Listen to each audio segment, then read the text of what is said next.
have a ghost pepper plant. It's the only plant still standing in my garden at this point. I have this wonderful Gold cake pan mold that we're gonna use to make our cornbread. So we're gonna have our ghost pepper pumpkin chili with our skull cornbread, all gluten-free, of course. It is Celiac Kitchen. First thing that we're going to be doing is roasting garlic, some cherry tomatoes, as well as a ghost pepper. I am just going to take the top off and then halve him. I'm not going to de-seed or remove any of the inner lining of the ghost pepper. That is where a lot of the spice and flavor comes from, and I have no interest in minimizing that for this recipe. I'm just going to be using some cherry tomatoes on the vine. So to roast the garlic, cut off the top there just enough so that we can expose some of it. That's all on our cast iron.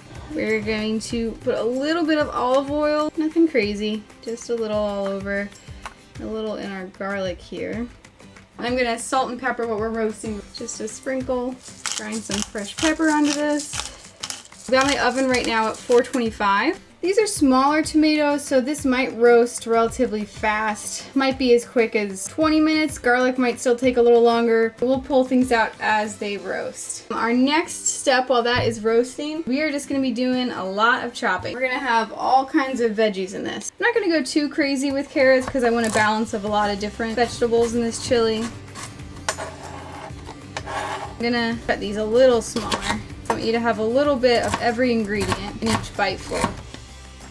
Perfect. We're gonna have some bell peppers. Cleaning up our bell peppers a little bit, and then we're gonna dice them. Some diced sweet potato adds a little bit more texture to our chili. We do want it to be relatively evenly diced. There we go.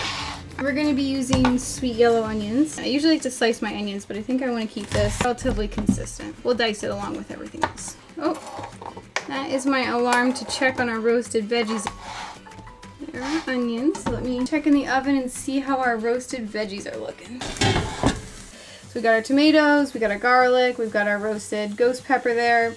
Got some beautiful browning and color to them. And I'm going to change our oven temp for cornbread. We're going to cook at 375. We are going to be doing a mixture of roasted garlic and then fresh cut garlic. I want to do a lot of ingredients that are going to be cooked a couple different ways to get some interesting depth. So for this recipe we're doing today, I'm showing you guys all the ingredients. You can kind of visually see how much I'm adding. I don't know, to me chili is just one of those things, like a lot of soups actually. You can experiment with bases and you want to get it balanced, but it's kind of got to come from whatever looks good in your kitchen that day, you know? So let's just get our shallots. This is pureed pumpkin out of a can. It will give us a beautiful fall flavor in our chili. We've got our pot on a low heat. Let's get some oil in it. The whole thing with chili is kind of low and slow, right? And bringing out as much flavor as we can from each individual ingredient. We're gonna add in some of these veggies, start getting that chili going. We're gonna dump in our onions first. We're gonna add that carrots and celery. Give us a good stir. We'll get a little bit of salt and pepper started with this. We'll layer that throughout as we go. I'm going to turn my heat up just a little bit more for this part to get those cooking, and we'll turn it back down. I'm looking for these to get softened and a little translucent. We're going to add in our shallots and garlic. Just stir that real quick. Garlic, those are cut so small, they're going to cook a lot faster. I'm going to kind of make a pile of those to the side real quick. A little more oil there. Gonna add in some of our roasted ingredients. Kind of try and mash these in to make these into like a little paste. To my roasted paste, I'm gonna add some tomato paste. I'm gonna add some of that pumpkin. Stir that together so we don't burn anything. We're gonna start mixing all of it back together. Turn that heat back down a little bit. I have some white miso soybean paste that I'm gonna be adding as well. A little bit of hazelnut coffee for some depth of flavor and a little bitterness element. Half teaspoon at most, probably not even. Add a little bit of lime juice, and we're gonna stir this all together. So we got a lot of unique flavors going on here. I'm trying to build a kind of complicated flavor profile base, different depths, and then also that rich pumpkin and tomato flavor, some of the spice from the ghost pepper. It's gonna be the main profile takeaways from this. A tablespoon of brown sugar. This is gonna be a hefty tablespoon. These sweet potatoes are gonna take a while to cook. So let's get those in and get those started. Get those sweet potatoes really well covered. Another kind of umami builder, I'm gonna add a little bit of soy sauce. I'll add some salt and help balance some of this sweet and fresh from all the veggies that we're adding and complement some of the other flavors. Anyone that's newer to gluten-free cooking, soy sauce, if it's not labeled gluten-free, is not gluten-free. And we're gonna add in some dry spices. So a good amount of chili powder, a good amount of cumin, some more garlic powder,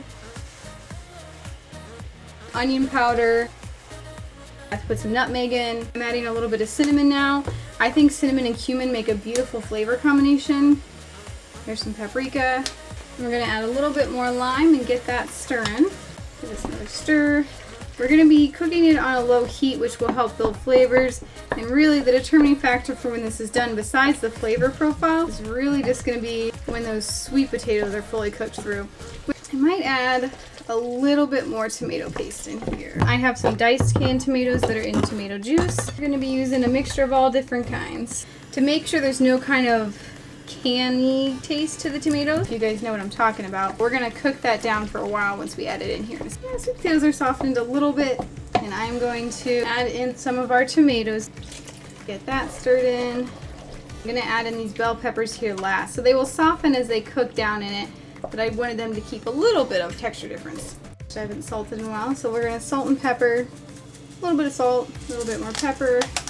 Mix that up and then I'll take a taste test. Nice. So that little taste test I just took there, that was delicious. We definitely got some heat from that ghost pepper. That was just one ghost pepper in there. And I'm still feeling it actually. It's this beautiful, long, slow heat that stays on your tongue for a while. That is amazing. Ghost pepper chili. I'm just gonna say this right now. This is probably gonna be my new go-to chili pepper, is a ghost pepper. That's a really beautiful, nice, slow, but powerful heat that built up quick and then is hanging out of my tongue for a long time. That's a really nice flavor.